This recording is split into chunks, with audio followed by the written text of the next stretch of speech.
મહેસાણામાં આજે ઊંઝા એપીએમસીની ચૂંટણી છે। આ ઊંઝા એપીએમસીની ચૂંટણીમાં ભાજપના બે જૂથ જ આમને સામને છે। આપણે જણાવીએ કે ધારાસભ્ય કિરીટ પટેલ અને પૂર્વ ચેરમેન દિનેશ પટેલના જૂથ આમને સામને છે। અજ્ઞાત સ્થળે લઈ જવાયેલા મતદારોને સીધા જ મતદાન મથકે લાવવામાં આવ્યા। ચૂંટણી સમરસ કરવામાં સફળતા મળતા ક્રોસ વોટિંગ થવાની શક્યતા વધી છે। સવારે 8 થી 5 વાગ્યા સુધી આ મતદાન ચાલનારું છે। ખેડૂત વિભાગની 10 બેઠકો માટે 260 જેટલા મતદારો મતદાન કરશે। વેપારી વિભાગની 4 બેઠકો માટે 803 મતદારો મતદાન કરશે। કુલ 14 બેઠક છે અને 36 ઉમેદવારો મેદાને છે। ખેડૂત વિભાગની 10 બેઠક પર 20 ઉમેદવારો મેદાને છે। વેપારી વિભાગની 4 બેઠક માટે 16 ઉમેદવારો ચૂંટણી મેદાને છે। આવતીકાલે ઊંઝા એપીએમસી ચૂંટણીની મતગણતરી હાથ ધરાશે। ખેડૂત વિભાગની 10, વેપારી વિભાગની 4 બેઠકો માટે ભાજપે મેન્ડેટ આપ્યા હતા। ઊંઝા એપીએમસીની ચૂંટણીનું જ્યારે મતદાન ચાલી રહ્યું છે ત્યારે પૂર્વ મંત્રી અને એપીએમસીના પૂર્વ ચેરમેન નારાયણ પટેલે મતદાન કર્યું।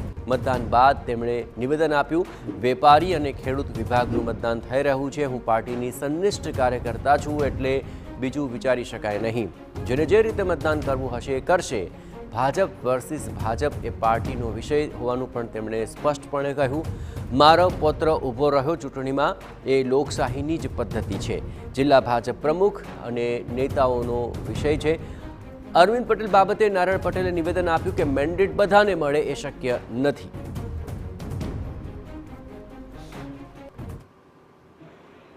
લોકોએ ઉસાફેર જેને જે રીતે વોટિંગ કરવું હોય એ રીતે કરશે, એ જ અભિલાષ।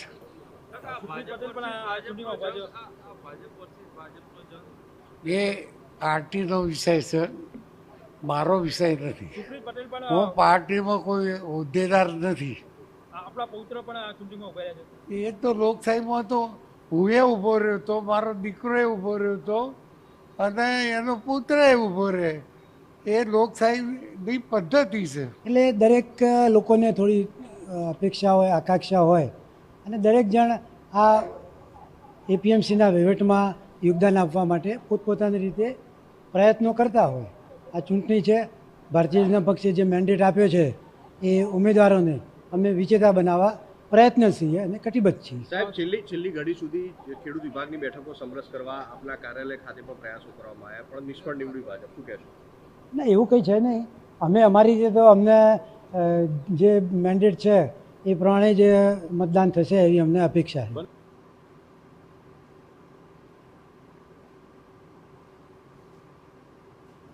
તો ઊંઝા એપીએમસી એશિયાનું સૌથી મોટું માર્કેટ છે અને આ વખતની ચૂંટણી તેથી જ સૌ કોઈના આખરે ધ્યાન પર આવી રહી છે અને અનેક અત્યારે ડખા ચાલી રહ્યા છે અને આવતીકાલે પરિણામ બાદ આ તમામનો જવાબ મળી જશે।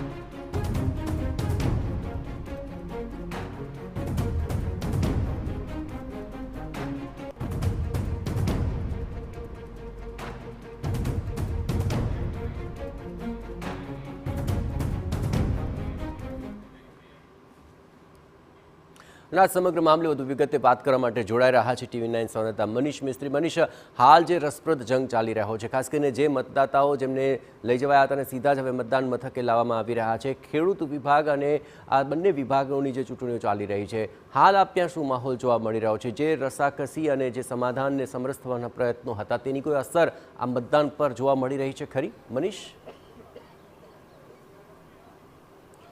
જી, સમરસ થવાના પ્રયાસો તો બિલકુલ નિષ્ફળ ગયા છે। ત્યારે ગત સાંજ સુધી પણ જિલ્લા ભાજપ પ્રમુખના પ્રયત્નો હતા કે જે ઉમેદવારોને મેન્ડેટ આપવામાં આવ્યા છે તેમને મેન્ડેટ વગરના જે ઉમેદવારો છે તેમની ઉમેદવારી પરત ખેંચીને ટેકો જાહેર કરે, પરંતુ તે પૈકી મોટાભાગના ઉમેદવારોએ કોઈપણ પ્રકારની આવી જાહેરાત ન કરી। તેમાંથી એક જે ઊંઝાના ભાજપના જ હોદ્દેદાર છે તેમને સસ્પેન્ડ પણ ભાજપે કર્યા હતા।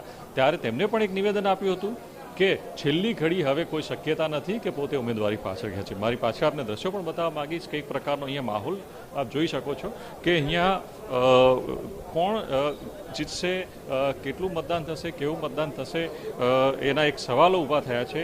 ત્યારે સમગ્ર મામલે દિનેશભાઈ પટેલ પૂર્વ ચેરમેન પણ આપણી સાથે છે. શું કહેશો, જે પ્રમાણે માહોલ સર્જાયો છે, સમરસનો પ્રયત્ન છે પણ થયું નથી, શું લાગે?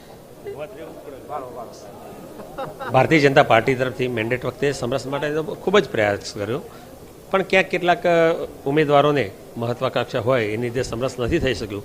પણ આફ્ટર ઓલ જે માહોલ છે એ પ્રમાણે પાર્ટીનો જ વિજય થવાનો છે.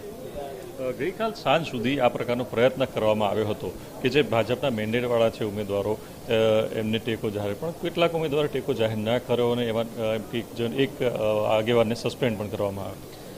આમાં કેવું છે કે કેટલાક ઉમેદવારને એની પોતાની એના જે કાર્ય એની સાથેના જોડાયેલા એના રિલેટિવ્સ કે એના ટેકેદારો હોય એની લાગણી હોય એટલે એ ક્યાંક એમાંથી હટી જવામાં પણ પોતાની જાતને અસલામત સમજતો હોય કે એવું ક્યાંય હોય. પણ આફ્ટર ઓલ તો જે પાર્ટી છે એ જ મહાન છે અને પાર્ટીને ધ્યાનમાં રાખી અને પાર્ટીને જ બધા લોકોએ ફોલો કરવી જોઈએ. એટલે પાર્ટીના મેન્ડેટને જ ફોલો કરીને જે મતદારો છે એ મતદાન કરશે એવું કહી શકે? હા, જરૂર જરૂર, ચોક્કસ એ પ્રમાણે જ કરશે. આજે સવારે કિરીટભાઈ ધારાસભ્ય નારાયણ કાકા એમને પણ કેટલાક નિવેદનો કર્યા હતા કે કિરીટભાઈએ પણ કહ્યું કે ક્રોસ ફિટિંગની શક્યતા છે એના પ્રશ્નના જવાબમાં એમને કહ્યું કે આ શક્યતાઓ કરી, કારણ કે જે પ્રમાણે સમરસની શક્યતા હતી પણ નથી થઈ. એપીએમસીની જે ચૂંટણી છે એમાં એવું છે કે વ્યક્તિ વેપારીમાં 4માંથી 1 પણ મત આપી શકે, 2 આપી શકે, 3 આપી. ખેડૂતમાં પણ એવું છે 1માંથી 10 ઉમેદવારો છે, તો ક્યાંક કોઈ વ્યક્તિ કેવી રીતે ક્રોસ વોટિંગ કરે છે એ કહી ન શકાય. એટલે આમાં થોડી કહેવાય કે અસમંજસભરી પરિસ્થિતિ ઘણી વખત થતી હોય છે અને એ કોઈના કંટ્રોલમાં નથી હોતી. પણ છેવટે લોકોને જે પાર્ટી માટે જે લગાવ છે એનું રિઝલ્ટ ચોક્કસ સારું મળશે. સ્થાનિક આગેવાનો સાથે, વેપારીઓ સાથે પણ વાત કરી છે. શું કહે છો, શું લાગે છે, કેવો માહોલ છે અને આ વખતે શું સ્થિતિ આવી કેમ સર્જાઈ છે? સ્થિતિ પહેલાથી અમે તો આમ આદમી છીએ, ભારતીય જનતાના કાર્યકર ખરા પણ વેપારી છીએ. આ પહેલેથી જ આ નિર્ણય કરવાનો હતો ભારતીય જનતા પાર્ટીને મેન્ડેટ આપવાનો. બધા ઉમેદવારો ઊભા થઈ ગયા, બધા પોતપોતાની જાતનો પ્રચાર કરવા લાગ્યા, પછી પાછળથી મેન્ડેટ આપો એનો કોઈ અર્થ નથી. પહેલાથી જ મેન્ડેટની પ્રક્રિયા કરવી જોઈએ ભારતીય જનતા પાર્ટીને.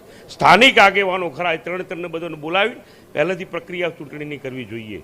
આ ચૂંટણીની પ્રક્રિયા થઈ છે એમાં ગડબડ થઈ છે, કારણ કે પહેલાથી મેન્ડેટ ના આપે હોવની રીતે બધા પ્રચાર કરવા માંડ્યા, છેક સુધી પહોંચી ગયા, પછી છેલ્લા 3 દિવસમાં મેન્ડેટ આપે તો પબ્લિક શું કરવાની? એટલે આ પદ્ધતિ ખોટી છે પાર્ટીની. પાર્ટીએ બધાને ભેગા કરીને વ્યવસ્થિત વેપારીઓને પૂછવું પડે કોણ જીતશે, કેવા વેપારી સારા, એ પૂછવું પડે વેપારીઓને. પછી એક માર્ગો એક તરફી નિર્ણય કરે ના ચાલે. એક મોટી વાત છે, ખૂબ મોટી વાત કહી છે વેપારી આગેવાને કે પાર્ટીએ ચૂંટણીની શરૂઆત પહેલાં જ જણાવી દેવું જોઈએ અને આ આગેવાનોની સાથે બેઠક કરીને એક લેવો જોઈએ નિર્ણય, અને વહેલા જો મેન્ડેટ આપ્યા હોત તો આ પ્રકારનો વિવાદ ના સર્જાયા હોત, આ પ્રકારના પ્રશ્નો ના ઊભા થયા હોત. સ્થાનિક કેટલાક વેપારીઓ છે એમની સાથે પણ વાત કરવાનો પ્રયત્ન કરીશું. શું કહેશો વેપારી તરીકે? વેપારી તરીકે જે સાહેબે કીધું સીતારામ કાકાએ કે ભાઈ એમને પહેલાં ડિસિઝન લેવાનું હતું તો થોડું ઘણું એ એમને બેનિફિટ રહો, પણ હવે જે પાછળથી નિર્ણય લીધો એમને થોડું ઘણું લોસ થવાની શક્યતા ખરી સાહેબ. આપ શું કહેશો વેપારી તરીકે? વેપારી તરીકે જે 16 ઉમેદવારો છે એની જગ્યાએ પાર્ટીએ જો પહેલાં નિર્ણય કર્યો હોત 9મી તારીખે મેન્ડેટ અંગેનો, તો કદાચ હરીફ વેપારીઓ પણ ઓછા હોત અને મતદાર ભાઈઓ પણ એક નિર્ણય કરી શકે, એ ચોક્કસ હું માનું છું. તો આ છે વેપારીઓ કે જે સ્પષ્ટપણે જણાવી રહ્યા છે બધાના દિવસે એક મોટો ખુલાસો અને નારાજગી ઓન કેમેરા વ્યક્ત કરી રહ્યા છે કે પાર્ટીએ ક્યાંક ને ક્યાંક ભૂલ કરી છે, પાર્ટી વહેલા નથી જાગી. જો પાર્ટી વહેલા જાગી હોત, આ ઊંઝાના આગેવાનોને પહેલા જ સાથે બેસાડીને મનાવી લીધા હોત. આભાર મનીષ. તો હવે જોવાનું રહેશે કે આ નારાજગી મતદાનની અંદર કેવી પડઘાય છે અને આવતીકાલે પરિણામની અંદર આખરે શું મામલો સામે આવે છે.